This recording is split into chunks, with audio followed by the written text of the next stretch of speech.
Welcome to PMSHI ZPHS Palakurthi, where we are about to witness a mock parliament session. సమయపాలన పాటిస్తూ ఉండాలని నా యొక్క మనవి. ప్రతి ఒక్కరికి సరైన అవకాశాన్ని కల్పిస్తాను. కావున నాతో మీరందరూ సహకరించి ఈ సభను మొదలు పెడుతున్నాను. నేను సభాపతి గారికి మరియు సభా సభ్యులందరికీ నా యొక్క నమస్కారాలు. నేను ఈ ఆర్థిక శాఖ మంత్రిగా పనిచేస్తున్నందుకు గర్వపడుతున్నాను. ఈ సంవత్సరానికి నేను ఇందులో ఆరోగ్య రంగం, ఆరోగ్య వ్యవస్థ, పంటల బీమా, ఏఐ మిషన్, పంటల బీమా, పిఎం కిసాన్, మెట్రో ప్రాజెక్టులు బాధ్యత ఇస్తూ బడ్జెట్లో ఈ విధంగా కేటాయించనైనది.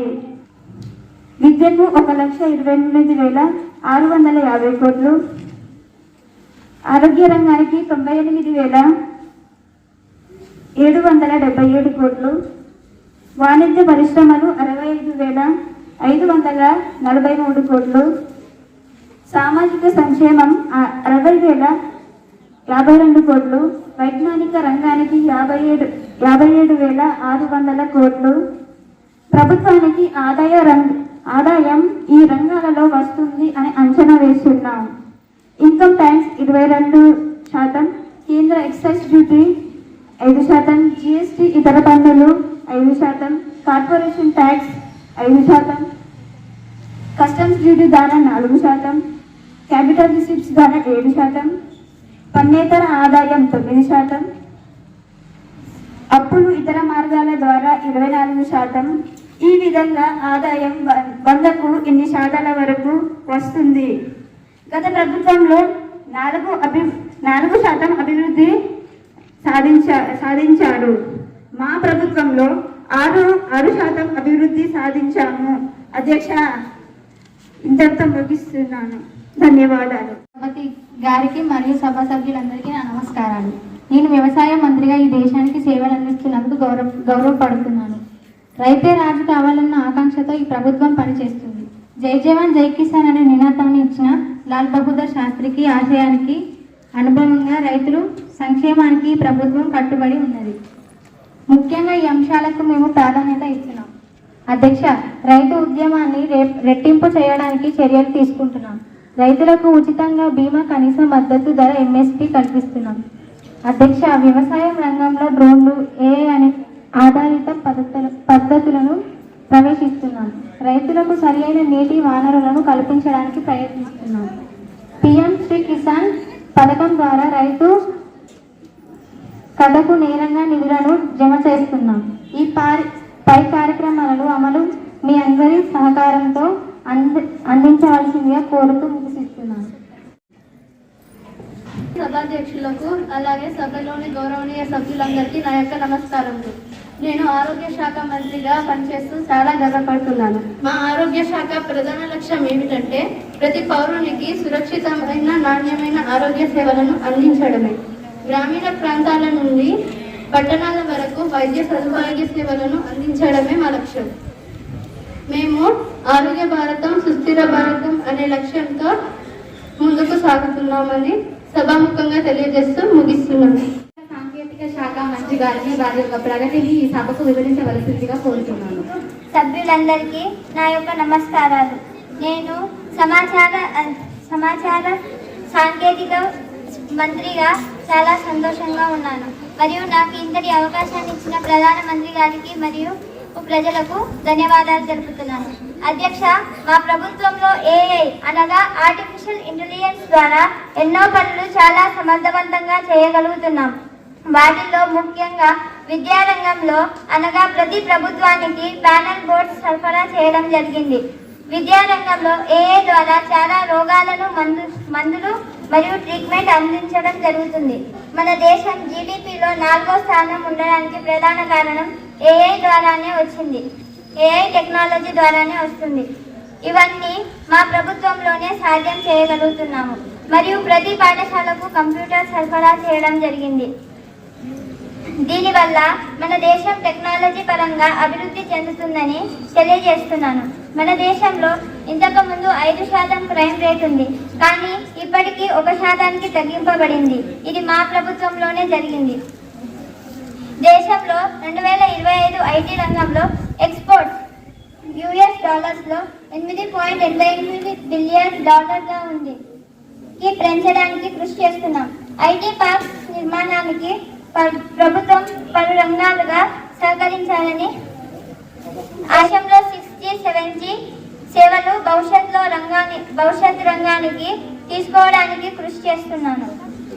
ప్రతి ఇంటికి ఇంటర్నెట్ ఇచ్చే విధంగా కృషి చేస్తున్నాను. ధన్యవాదాలు. ప్రధానమంత్రి గారు సభకు విచ్చేస్తున్నారు.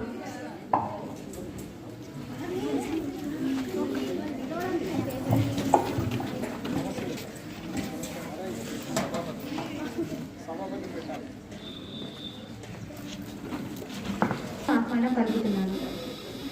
తదుపరి రైల్వే శాఖ మంత్రి గారు తమ ప్రగతిని సభకు వివరించవలసిందిగా కోరుతున్నాను. గారికి మరియు సభా సభ్యులందరికీ నా ధన్యవాదాలు.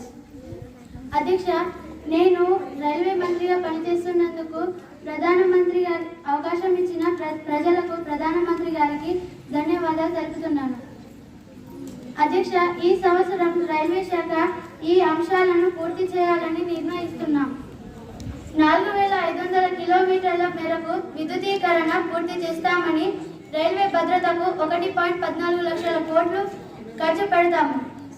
రైల్వే కోచ్ల్లో శుభ్రత ఉంచేలా చేస్తామని, లోకో పైలట్లు రూములకు ఏసీలు పెడతామని, మెట్రో రైల్వే వంటివి సిటీలలో నిర్వహించడానికి 200 కోట్ల రూపాయలు కేటాయించాం.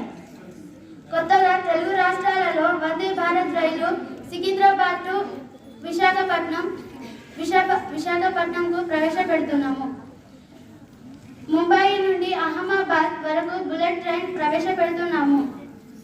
కాజీపేటలో కొత్త రైల్వే కోచ్లు తయారీకి అనుమతులు చేశాము. మునుముందు అన్ని వేగాన్ని పెంచే విధంగా కృషి చేస్తున్నాము. ఈ సభకు వివరించవలసిందిగా కోరుతున్నాను. అందరికీ నా నమస్కారములు.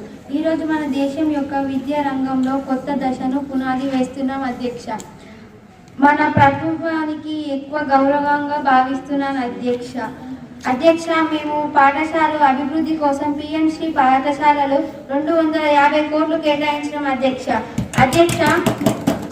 సంస్కృత విద్యను విద్యార్థులకు అందిస్తున్నాం.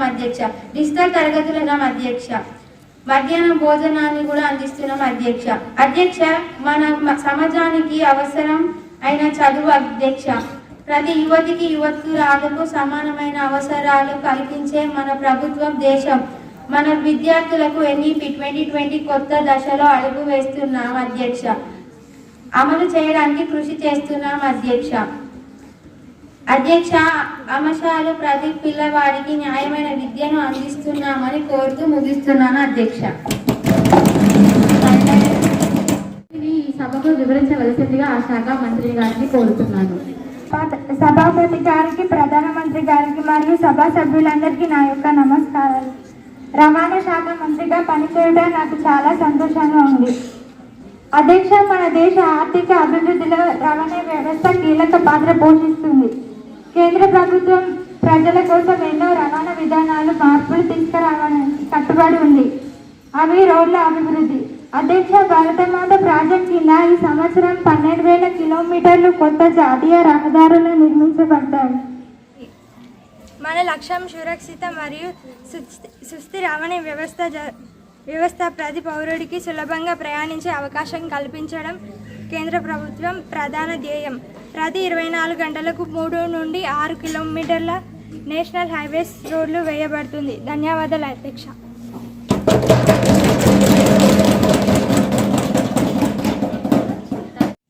అధ్యక్ష, నేను హోంశాఖ మంత్రిగా పనిచేస్తున్నందుకు గర్వపడుతున్నాను. ఈ ముఖ్యమైన బాధ్యత నాకు అప్పగించిన ప్రధానమంత్రికి ధన్యవాదాలు తెలుపుతున్నాను.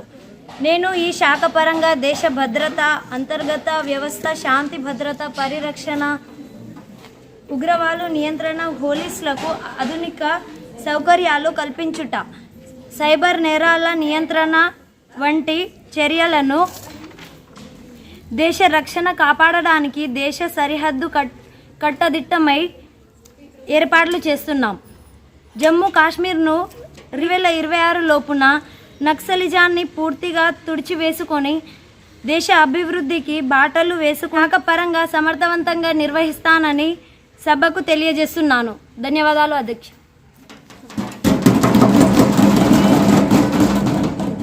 మరియు సభా సభ్యులకు నా నమస్కారములు.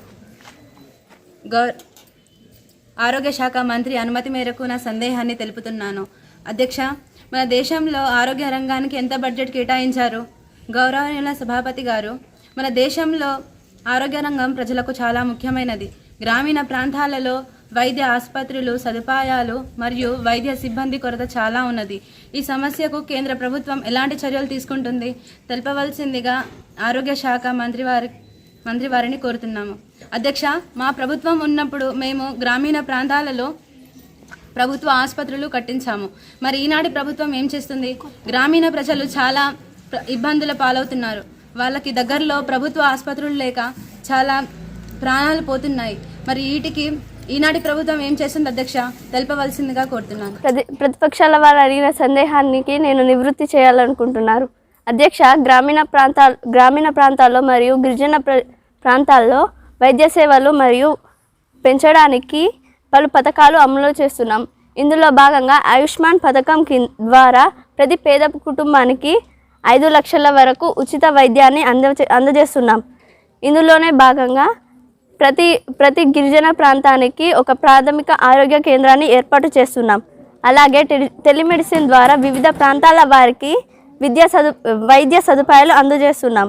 అలాగే మహిళలు, పిల్లల కొరకు మాతా శిశు సంక్షేమ పథకాలను అమలు చేయడానికి 150 కోట్ల బడ్జెట్ను కేటాయించాం. ప్రతి పౌరునికి డిజిటల్ హెల్త్ మిషన్ ద్వారా ఆరోగ్య కార్డు ఇవ్వడం జరిగింది. ఈ విధంగా ఈ కార్యక్రమాల ద్వారా ప్రజలకు ఆరోగ్యం పట్ల అవగాహన ఇస్తూ అలాగే ప్రజలకు ఉచిత, నాణ్యమైన, సురక్షిత వైద్యాన్ని అందించడమే మా ప్రత్యేక లక్ష్యం. అధ్యక్ష, మంత్రి గారికి అలాగే సభ సభ్యులకి నా యొక్క నమస్కారములు. ఈ సభ ద్వారా గౌరవనీయులైన రైల్వే మంత్రి గారి అనుమతితో నా సందేహాన్ని తెలుపుతున్నాను. ఈ మధ్య రైల్వే శాఖ ఎలాంటి అభివృద్ధి చెందుతుందని చేపట్టింది? మరి ప్రమాదాలు జరగకుండా ప్రజలకు ఎలాంటి మెరుగైన చర్యలు చేపట్టారు? మరియు కొత్త రైల్వే లైన్ల నిర్మాణం కోసం కేంద్ర ప్రభుత్వం ఎంత నిధులు కేటాయించింది? ఎలాంటి చర్యలు తీసుకుంటుంది? గారి ద్వారా సందేహాన్ని కోరుకుంటున్నాను అధ్యక్ష. ధన్యవాదములు అధ్యక్ష. విపక్ష వారు అడిగిన సందేహానికి నేను సమాచారం ఇవ్వదలుచుకున్నాను. అధ్యక్ష, భారతదేశంలో రైల్వే వ్యవస్థ అతిపెద్ద నెట్వర్క్ అయ్యింది. ఇది ప్రపంచంలో 4వ స్థానానికి ఆక్రమించింది. వీటి అభివృద్ధి కోసం నిరంతరం కృషి చేస్తున్నాము. రైల్వే శాఖలలో 4 లక్షల ఉద్యోగాలు నియమించాము మరియు ప్రజలకు సురక్షితమైన, వేగవంతమైన ప్రయాణ సదుపాయాలు కల్పిస్తున్నాము.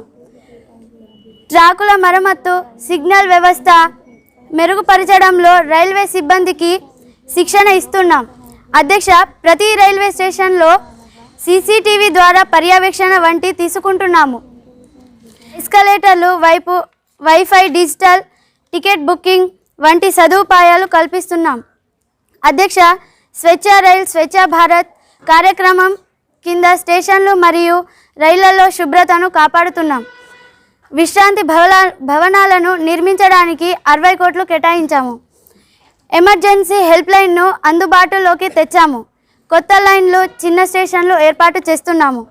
స్థానిక రైళ్లు నడపడం ద్వారా గ్రామీణ ప్రాంతాలకు రైలు సౌకర్యాలు అందిస్తున్నాం. దానికి 50 కోట్లు కేటాయించాము. పెద్ద సిటీలలో ట్రాఫిక్ను నిరోధించడానికి మెట్రో రైళ్లను నిర్మిస్తున్నాం. అధ్యక్ష, ఎత్తైన కొండ ప్రాంతాలలో మీటర్ గేజ్ రైల్వే లైన్లను ఏర్పాటు చేస్తున్నాం. అద్దాలు జరగకుండా వాటిపై శిక్షణ ఇస్తున్నాం. అధ్యక్ష, దానికి 500 కోట్లు కేటాయించాము. అధ్యక్ష, ఈ విధంగా ప్రజలను సరుకులు రవాణా చేయడానికి తగిన చర్యలు చేయడానికి మా ప్రభుత్వం కృషి చేస్తుంది. ధన్యవాదాలు అధ్యక్ష. అధ్యక్ష, దేశంలో తప్పుడు వార్తలు, సోషల్ మీడియా దుష్ప్రచారం పెరుగుతుంది. మా ప్రభుత్వం ఉన్నప్పుడు ఇలాంటి సమస్యలు లేకుండా మేము అరికట్టినాం. నేటి ప్రభుత్వం వచ్చినప్పటి నుండి చాలా సమస్యలు ప్రజలు ఎదుర్కొంటున్నారు. దీనికి కారణాలు ఏమిటి? వాటికి ఎలాంటి చర్యలు తీసుకుంటున్నారు? తెలియజేయవలసిందిగా కోరుతున్నాం. గారి సాక్షిగా ప్రతిపక్షం వారు అడిగిన సందేశాన్ని నేను సమాచారం ఇవ్వదలుచుకున్నాను. మా ప్రభుత్వం పలు రకాల డిజిటల్ మీడియా నిబంధనలు అమలు చేస్తుంది. సోషల్ మీడియా ప్లాట్ఫామ్ తప్పుడు వార్తలను ప్రచురిస్తే వాటిని తొలగించే బాధ్యత వహిస్తుంది. పాకెట్ చెకింగ్ యూనిటీ ఏర్పాటు చేసి ప్రజల నిజమైన సమాచారాన్ని అందేలా చర్యలు చేపడుతుంది. ప్రజలు సైబర్ క్రైమ్కి గురి అయినట్లయితే 1930 అనే టోల్ ఫ్రీ నెంబర్ని అమలు చేయడం జరిగింది. ఈ రోజుల్లో సైబర్ క్రైమ్ నేరాలు జరగడానికి ప్రధాన కారణం స్పామ్ కాల్స్ మరియు స్పామ్ మెసేజెస్ని తొలగించడానికి ఇవన్నీ తప్పే అధ్యక్ష.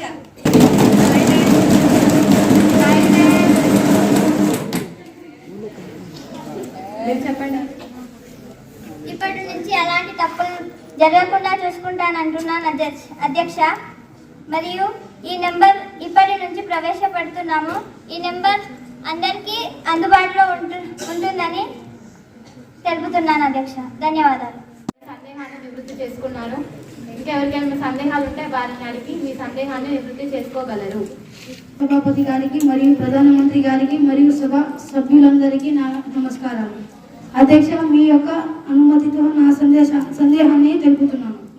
అధ్యక్ష, దేశంలో మహిళల భద్రతను మెరుగుపరిచేందుకు ప్రభుత్వం ఏ చర్యలు తీసుకుంటుంది? సైబర్ నేరాల సంఖ్య పెరుగుతుంది. నివారించడానికి ప్రభుత్వం ఏ చర్యలు తీసుకుంటుంది? గౌరవనీయులైన హోంశాఖ మంత్రి గారిని తెలియజేసేదిగా కోరుతున్నాను అధ్యక్ష. వారు అడిగిన సందేహానికి నేను సమాచారం ఇవ్వదలుచుకున్నాను. అధ్యక్ష, మహిళల భద్రత కోసం 112 emergency help line, Nirbhaya fund వంటి పథకాలు అమల్లో ఉన్నాయి. ఇందుకు గాను 4,300 కోట్లు. ఇవన్నీ తప్పులు చెప్తే మేము ఊరుకోం అధ్యక్ష. తర్వాత మీ సందేహాలను మళ్ళీ మీకు టైం ఇస్తాను, అప్పుడు మాట్లాడాలి. మీరు కొనసాగించండి. ఓకే, ఇప్పటి నుంచి మంచిగా చేస్తామని నా యొక్క పోలీస్ సిబ్బందిపై ప్రత్యేక శిక్షణ ఇచ్చి ప్రతి జిల్లాలో మహిళల కోసం ప్రత్యేక హెల్ప్ డెస్క్లు ఏర్పాటు చేస్తున్నాం. దానికి 300 కోట్ల రూపాయలు డ్రగ్ కంట్రోల్ బ్యూరో ద్వారా కఠిన చర్యలు తీసుకుంటున్నాం. సరిహద్దు ప్రాంతాల్లో కఠిన తనఖాలు, డ్రగ్ స్మగ్లింగ్ పై గూఢచార సమాచారం వ్యవస్థను బలోపేతం చేశాం. సేఫ్ ఇండియా రోడ్డు భద్రత కార్యక్రమం కోసం హెల్మెట్, సీట్ బెల్ట్ తప్పనిసరి అమలు జరుగుతుంది. అందుకు గాను 8,000 కోట్లు సైబర్ క్రైమ్ నివారణ కోసం national cyber crime reporting portal ప్రారంభించాం. ప్రజలకు అవగాహన కల్పించేందుకు ప్రత్యేక ప్రచారాలు నిర్వహిస్తున్నాం. నక్సల్ ప్రభావిత జిల్లాల అభివృద్ధి ప్రత్యేక పథకం కింద రహదారులు, విద్య, ఆరోగ్య రంగాల్లో వేగంగా అభివృద్ధి జరుగుతుంది. గత కొన్ని ఏళ్లలో హింసాత్మక ఘటనలు సుమారు 40% తగ్గాయి. ఉగ్రవాద కార్యకలాపాలపై నిఘా ఉంచడానికి నివారణ చర్యలు తీసుకోవడానికి కేంద్ర రాష్ట్రాల మధ్య నిరంతరం సమన్వయం ఉంటుంది అధ్యక్ష. సభాముఖంగా తెలియజేస్తున్నాను. ధన్యవాదాలు అధ్యక్ష. అధ్యక్ష, ఈ సంవత్సరం విద్య కోసం ఏమి అభివృద్ధి చేశారో తెలియజేయాలని విద్యాశాఖ మంత్రిని మీ ఆధ్వర్యంలో కోరుతున్నాము. అధ్యక్ష, మీ అనుమతితో నేను ఆ విషయంపై మాట్లాడాలని కోరుతున్నాను అధ్యక్ష. ఈ సంవత్సరం 2025-26 విద్యాశాఖ 1,28,650 కోట్లు కేటాయించింది అధ్యక్ష. అయినా దీని ద్వారా ఎన్ఈపీపై ఫోకస్ చేయబోతుంది అధ్యక్ష. దీని ద్వారా కొత్త నైపుణ్యత అనగా AI, artificial intelligence, designing, tinkering లాంటివి విద్యాశాఖలో కొత్తగా అమలు చేయాలని చర్చలు తీసుకుంటున్నాం అధ్యక్ష. ధన్యవాదాలు అధ్యక్ష. పంటలకు సరైన ధరలు రాక రైతులు నష్టపోతున్నారు అధ్యక్ష. వారు బ్రతకడానికి చాలా కష్టపడుతున్నారు. రైతులు మన దేశానికి వెన్నెముక లాంటి వారని వారికి తెలియదా అధ్యక్ష? వారిని ఆదుకోవడానికి ప్రభుత్వం కొత్త చర్యలు ఏం చేపట్టిందో అధ్యక్ష. ఇప్పుడు మీ అనుమతితో అడిగిన అంశం గురించి మాట్లాడాలనుకుంటున్నాను అధ్యక్ష. సంవత్సరానికి కనీసం మద్దతు ధర ప్రకటిస్తుంది. ఉత్పత్తి కోసం మార్కెట్ అర్థాలు నిర్వహిస్తున్నారు. రైతు బజారు ఏర్పాటు చేశాం. నిల్వ గోధుమలు, క్వాలిటీ స్టోరేజ్ సదుపాయాలను ఏర్పాటు చేశాము. ధన్యవాదాలు. అధ్యక్ష, దేశంలో పేద విద్యార్థులకు విద్య కోసం అందజేసిన స్కాలర్షిప్ ఏవి ఉన్నాయో తెలియజేయాల్సిందిగా విద్యాశాఖ మంత్రిని కోరుతున్నాను అధ్యక్ష. స్కాలర్షిప్ సరైన టైంకి అందజేస్తున్నారు అధ్యక్ష. పేద విద్యార్థులకు మీరు ఎలా సహాయపడుతున్నారు అధ్యక్ష? ధన్యవాదాలు అధ్యక్ష. నేను ఆ విషయంపై మాట్లాడాలని కోరుతున్నాను అధ్యక్ష. అధ్యక్ష, NMMS national means come merit scholarship 8వ తరగతి నుండి 12వ తరగతి అధ్యక్ష నన్ను చెప్పండి అధ్యక్ష. ప్రతిపక్షం వారు మీరు కొంతసేపు సైలెంట్ గా ఉండాలని నా యొక్క మనవి. సంవత్సరానికి 12,000 అందిస్తున్నాం అధ్యక్ష. సెంట్రల్ సెక్టర్ స్కాలర్షిప్ స్కీమ్ అధ్యక్ష. ఇంటర్, డిగ్రీ, PG చదివిన వారికి 80% పైన మార్కులు సాధించిన పేద విద్యార్థులకు సంవత్సరానికి 10 నుండి 20,000 వరకు సహాయం చేస్తున్నాం అధ్యక్ష. ప్రధానమంత్రి స్కాలర్షిప్ మేజర్ సైనికులు, వీరమరణం పొందిన సైనికులకు కూలబాటు పిల్లల విద్య కోసం బాలలకు 30,000, బాలలకు 24,000 రూపాయలు అందించబోతున్నాం అధ్యక్ష. ధన్యవాదాలు అధ్యక్ష. అధ్యక్ష, మన దేశంలో రవాణాకి సంబంధించి భద్రతలో ఎలాంటి జాగ్రత్తలు తీసుకుంటున్నారు అధ్యక్ష? తెలియజేయాల్సిందిగా కోరుకుంటున్నాను. దేశంలో రవాణా సంబంధించి రోడ్ల భద్రత కోసం ఎలక్ట్రిక్ వాహనాల ప్రోత్సాహం, కొత్త రహదారుల నిర్మాణం మరియు వాహన భద్రత ప్రయాణాలను మెరుగుపరచడం వంటి అనేక మార్పులు భారతదేశ రవాణా రంగంలోకి జరుగుతున్నాయి అధ్యక్ష. అధ్యక్ష, మన దేశంలోని రైతులు వాతావరణ మార్పులు, వర్షాభాగం, పంటలు నష్టాల వలన ఇబ్బందులు పడుతున్నారు అధ్యక్ష. రైతులకు సహాయం అందించడానికి ఏ విధమైన సహాయం చేస్తుంది తెలియజేయాల్సిందిగా కోరుకుంటున్నాను. రైతుల సంక్షేమానికి అత్యంత ప్రాధాన్యత ఇస్తుంది. అవి ప్రధానమంత్రి కిసాన్ సన్మాన్ నిధి అనే పథకం ద్వారా ప్రతి రైతు కుటుంబానికి సంవత్సరానికి 6,000 కోట్లు ఆర్థిక సహాయం అందిస్తుంది అధ్యక్ష. పంటపాడు పథకం ద్వారా కూడా సహాయం అందిస్తుంది. ధన్యవాదాలు అధ్యక్ష, గ్రామీణ ప్రాంతాల్లో వైద్యుల కొరతను తీర్చడానికి ప్రభుత్వం ఏం చేస్తుంది తెలియజేయవలసిందిగా ఆరోగ్య శాఖ మంత్రి గారిని కోరుతున్నాను. ధన్యవాదాలు అధ్యక్ష. గ్రామీణ ప్రాంతాల్లో మెడికల్ కాలేజీలు ప్రారంభించి ఆ కాలేజీలో చదువుతున్న విద్యార్థులకు గ్రామీణ ప్రాంతాల్లో వైద్య సదుపాయాల గురించి ప్రోత్సహించి వారికి వైద్య కొరత లేకుండా చేస్తాం అధ్యక్ష. అధ్యక్ష, నేచురల్ ఎడ్యుకేషన్ పాలసీ ఏ విధంగా పనిచేస్తుంది తెలియజేయాల్సిందిగా ప్రధానమంత్రి గారిని కోరుతున్నాను. నేను ఆ విషయంపై మాట్లాడాలని కోరుకుంటున్నాను అధ్యక్ష. అధ్యక్ష, ఎన్ఈడి దేశంలో అన్ని రాష్ట్రాల్లో అమలు చేయాలని ప్రయత్నిస్తున్నాం అధ్యక్ష. చాలా రాష్ట్రాల్లో 9 నుండి మరియు 12 తరగతి విద్యార్థులకు కొత్త సిలబస్ ప్రారంభిస్తున్నాం అధ్యక్ష. ఎన్ఈపి ప్రకారం కొత్త పాఠ్యక్రమం అమలు అవుతుంది అధ్యక్ష. ప్రస్తుతం ఇది మధ్య దశలో ఉంది అధ్యక్ష. ధన్యవాదాలు అధ్యక్ష. మహోదయ, గౌరవ మంత్రి వర్గ సహచారులు, ప్రతిపక్ష పార్లమెంట్ సభ్యులకు నమస్కారం. మా ప్రభుత్వం గత దశాబ్ద సంవత్సరాల నుండి దేశ ఆర్థిక రంగము ప్రపంచంలో 4వ స్థానానికి తీసుకువచ్చాము. జీడిపి 6% పైన సాధించిన కొన్ని దేశాలలో మనం ఉన్నాము. డిజిటల్ సాంకేతికతలో దేశవ్యాప్తంగా సేవలు అందిస్తున్నాము. దేశానికి అభివృద్ధి సూచికలైన వ్యవసాయ రంగానికి విప్లవాత్మక మార్పులు తీసుకువచ్చాము. రంగానికి పెద్దపీట వేస్తూ మేక్ ఇన్ ఇండియా అనే కార్యక్రమంతో ముందుకు వస్తున్నాము. మౌలిక వసతులకు ప్రాధాన్యతను ఇస్తూ దేశవ్యాప్తంగా రోడ్లు, రైల్వే లైన్లు, విమానాశ్రయాలు, నౌకాశ్రయాలు రూపొందిస్తున్నాము. పంట బీమా, పల్లెల అభివృద్ధి, యువతకు ఉపాధి కల్పన కోసం అనేక కార్యక్రమాలు అమలు చేస్తున్నాం. విద్య, వైద్యం, సంక్షేమ రంగాలకు అధిక మొత్తం బడ్జెట్ కేటాయిస్తున్నాం. రక్షణ రంగంలో స్వయం సమృద్ధికి శత్రువులను సమర్థవంతంగా ఎదుర్కొనే సైన్య విభాగాలు అభివృద్ధి చేస్తున్నాం. ధన్యవాదాలు. శాఖ మంత్రి వారు వారి ప్రగతిని తెలియజేశారు మరియు ప్రతిపక్షం వారు అడిగిన సమాధానాలు వివిధ రకాల గౌరవ మంత్రులు వారి సమాధానాలు సందేహాలను నివృత్తి చేసుకున్నారు. ఈ సభకు వచ్చిన సభ్యులందరికీ ఈ సభను సహకరించిన విజయవంతంగా చేసిన ప్రతి ఒక్కరికి నా యొక్క కృతజ్ఞతలు. ఈరోజు ఈ సభను ఇంతటితో ముగిస్తున్నాను. ధన్యవాదాలు.